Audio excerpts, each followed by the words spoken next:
যেহেতু তোমাদের short syllabus সেহেতু এটা প্রচুর পরিমাণ সিকিউরিটি ইম্পর্টেন্ট। এই যে রাদারফোর্ড পরমাণু বোর্ডের গুরুত্ব, সাফল্য, সীমাবদ্ধতা প্রচুর পরিমাণে। একে 3 স্টার দিয়ে রাখো। স্টার তো আর্ট করতে পারি না, তাও 3 স্টার দিয়ে রাখো দেখে এটাকে। একে 3 স্টার দিয়ে রাখো। এই প্রচুর পরিমাণ ইম্পর্টেন্ট রাদারফোর্ড এবং বোর পরমাণু মডেল। ওকে। আর এই বোর পরমাণুতে একটা ম্যাথ আসে, সেই ম্যাথটা আমি পরবর্তী ক্লাসে করাই দেবো। সেটা হলো যে এম ভি আর দিয়ে একটা ম্যাথ আসে, যেটা হলো 2 পাই/n/s যেটা হোক না কেন সেটা তোমার আমি করাই দেবো। তো সিকিউ মানে হলো সৃজনশীল প্রশ্ন, সিকিউ মানে হলো ক্রিয়েটিভ কোশ্চেন, ক্রিয়েটিভ কোশ্চেন মানে সৃজনশীল। ওকে।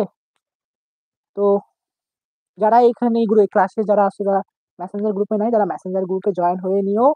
তো আমি বলতেছি এই ক্লাসটা কিন্তু অবশ্যই আমাদের মেসেঞ্জার গ্রুপে নোটগুলো শেয়ার করবা, আর ফেসবুকে যে একটা গ্রুপ আছে যে এসএসসি 26 শিক্ষার কারিগর, ওইখানে গিয়ে সবাই পোস্ট করবা। Okay. Best class of the year. Rahi Mondal, তুমি ক্লাসটা করিও, ফিজিক্স ক্লাসটা করিও। ফিজিক্স ক্লাসটাও আমার মনে হয় আজকের ক্লাসের থেকে ফিজিক্স ক্লাসটা মনে হয় আরো বেশি ভালো ছিল। আজকের ক্লাসের থেকে ফিজিক্স ক্লাসটা ভালো ছিল। ওকে। লাবণী, তুমি তো ফিজিক্স ক্লাস করছিলে, কোনটা বেস্ট হয়েছে, ফিজিক্স নাকি এটা? ফিজিক্স বেস্ট হয়েছে না কেমিস্ট্রি বেস্ট হয়েছে, কোনটা বেস্ট হয়েছে? ভাইয়া এখন শোনো, আমাদেরও জ্ঞানের ত্রুটি থাকতে পারে, বোঝানোর কম বেশি থাকতে পারে, বাট আমি এইটুকু সিওরিটি দিতে পারবো যে দিন শেষে তুমি উপকৃত হবে প্রত্যেকটা ক্লাসে। কালকে পদার্থ বিজ্ঞান হয়েছে, আজকে রসায়ন হয়েছে, আগামীকাল, মানে সরি গতকাল, আগামীকাল হবে হলো গণিত ক্লাস। গণিত ক্লাস পড়ার পরও বলবা যে ভালো লাগছে, বুঝছো? এখন উম মানুষ সবসময় একই রকম তুমি বুঝবা বা আমি একই রকম বুঝাবো এমনটা নাও হইতে পারে, একটু কম বেশি হইতে পারে। বাট হ্যাঁ, আমি ভালো বোঝানোর চেষ্টা করবো, আমি আমার দিক থেকে সর্বোচ্চটা চেষ্টা করবো, তুমিও তোমার দিক থেকে সর্বোচ্চটা চেষ্টা করবা। আর দিন শেষে এখন থেকে ভালোভাবে পড়া শুরু করে দাও। দিন শেষে মনে করো, তুমি যদি ভাবো যে সময় অনেক, হ্যাঁ সময় আসলে অনেক, বাট তুমি যদি এই সময়কে কাজে লাগাতে পারো তুমি অনেক কিছু করতে পারো। তোমার স্বপ্ন তোমার কাছে, তুমি বড় হয়ে কি করবা সেটা কিন্তু ডিপেন্ড করতেছে তোমার এসএসসি লাইফে। এখন অনেকেই বলতে পারে যে ভাইয়া পিএসসি রেজাল্ট কেউ দেখে নাই, জিএসসি রেজাল্ট কেউ দেখে নাই, কিন্তু ভাইয়া এসএসসি রেজাল্ট তোমার অ্যাডমিশন, মানে তুমি মেডিকেলে পড়বা না ভার্সিটিতে পড়বা, সেই জায়গায় প্রচুর কাজে লাগে। এখন তোমার জীবন কিন্তু তুমি গড়তেছো এখানে। তুমি এখানে বেসিক স্ট্রং না করলে কিন্তু তুমি এইচএসসি থেকে হাজারো পড়ো, এই যে এখন যেই বেসিকটা হারাই ফেলতেছো এটা এখন কখনো আর করতে পারবা না।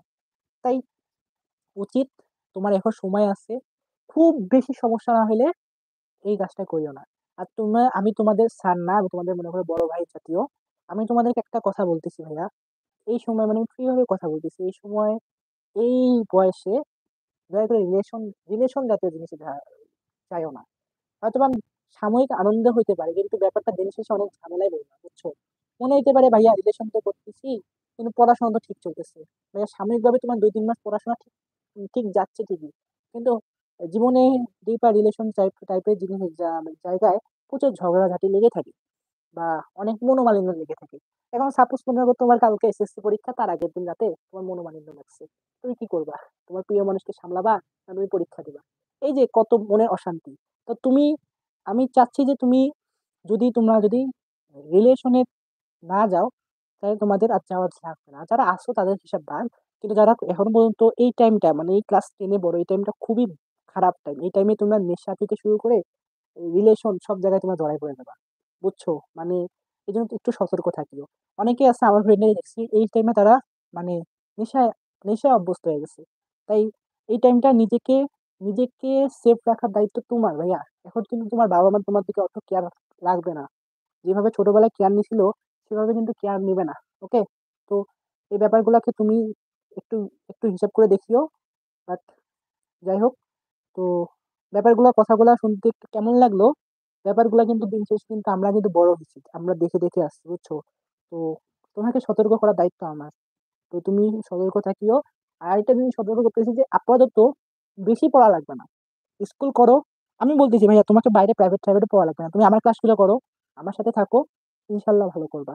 বাইরে প্রাইভেট প্রাইভেটও পড়া লাগবে না, সবই তোমার ঠিক থাকবে, বুঝছো? উম, স্কুল করো, আড্ডা দাও, গেম খেলো, খেলাধুলা করো, সবকিছুই করো। পড়াশোনাও 4 থেকে 5 ঘন্টা আপাতত করো। ওকে। তো সবাই ভালো থাকো, সুস্থ থাকো, আল্লাহ হাফেজ।